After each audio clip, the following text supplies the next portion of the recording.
گناہ کرنے کے مختلف اسباب ہوتے ہیں۔ سب سے پہلا سبب کہ بندے کے اوپر شہوت غالب ہوتی ہے۔ شہوت غالب ہوئی، غیر محرم کو نظر بھر کے دیکھ لیا۔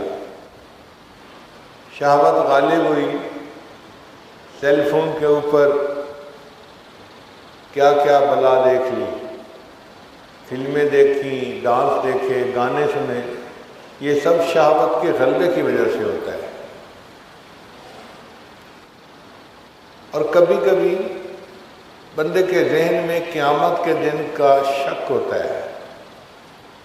وہ مانتا تو ہے کہ قیامت کا دن آئے گا، لیکن دل کہتا ہے کیا پتہ کب قیامت آئے گی اور کیا ہوگا۔ تو شہوت کی وجہ سے بندہ گناہ کر لیتا ہے۔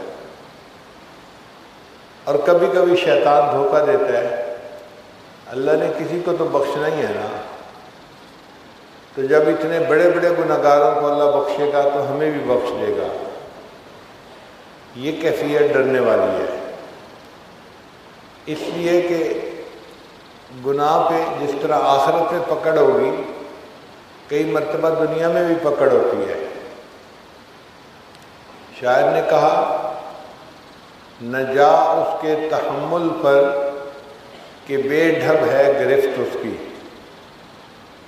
نہ جا اس کے تحمل پر کہ بے ڈھب ہے پکڑ اس کی، ڈر اس کی دیر گیری سے کہ سخت ہے انتقام اس کا۔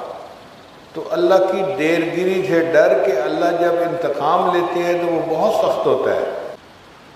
حدیث مبارکہ ہے اللہ تعالیٰ اور اس کے فرشتے اس شخص پر رحمت بھیجتے ہیں جو اپنے گناہ کا اعتراف کر لیتا ہے۔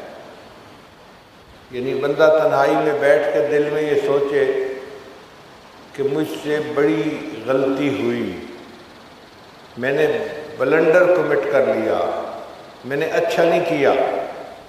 اس کو کہتے ہیں گناہ کا اعتراف کرنا۔ تو گناہ کا اعتراف کرنے والے پر اللہ اور اس کے فرشتے رحمت بھیجتے ہیں۔